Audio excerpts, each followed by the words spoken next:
नमस्कार। ऑनलाइन अनाज मंडी में आपका स्वागत है। किसान भाइयों, जानते हैं सरसों की तेजी मंडी रिपोर्ट क्या है स्थिति, हुआ कुछ सुधार। किसान भाइयों, अगर आपने हमारे चैनल को सब्सक्राइब नहीं किया है तो सब्सक्राइब कर लें और घंटी का निशान भी दबा दें ताकि आने वाले वीडियो का नोटिफिकेशन आपको अपने फ़ोन पर प्राप्त हो जाए। जानते हैं सरसों की तेजी मंडी रिपोर्ट, क्या स्थिति में हुआ कुछ सुधार।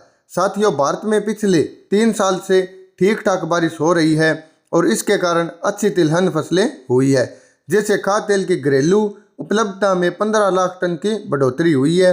इससे आयात को कम करने में थोड़ी बहुत मदद जरूर मिली है, लेकिन ध्यान देने वाली बात यह भी है कि आबादी में हुई बढ़ोतरी से घरेलू बाजार में खाद्य तेलों की खपत भी पिछले 2 दशकों में 3 गुना हो गई है। स्पष्ट है, उत्पादन में हुई बढ़ोतरी मांग के आगे नाकाफी है, आयात पर निर्भर। जाहिर सी बात है किसान भाइयों, घरेलू उत्पादन कम होने के कारण आयात बड़ी मात्रा में करना पड़ता है।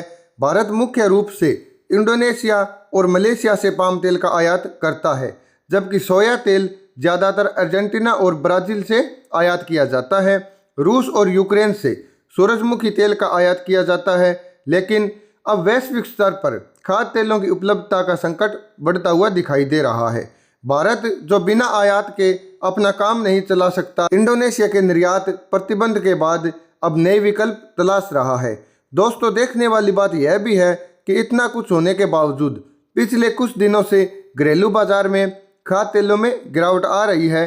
जानकारों का कहना है कि विदेशी बाजार में खाद्य तेलों के भाव निरंतर लुढ़क रहे हैं। मलेशिया एक्सचेंज में कल 0.34% की तेजी थी और शिकागो बोर्ड ऑफ ट्रेड में 0.5% की गिरावट थी।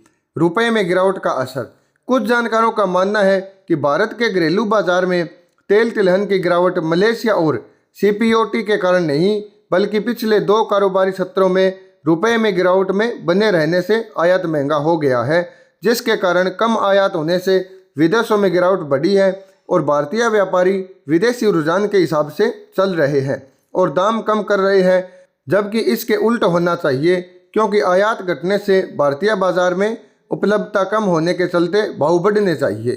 सरसों रोकें या बेचें, कहानी चाहे जो भी हो, सार यही है कि तेलों की कमी है।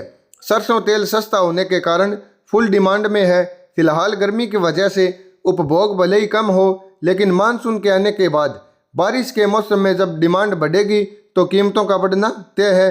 दिवाली के आते आते डिमांड और बढ़ेगी। ऑनलाइन अनाज मंडी, हमारा यह कहना है कि सरसों को होल्ड करके रखना फ़ायदा दे सकता है। किसान भाइयों, आप अपने व्यापार अपने विवेक से करें। हमारे चैनल को लाइक, शेयर और सब्सक्राइब जरूर करें।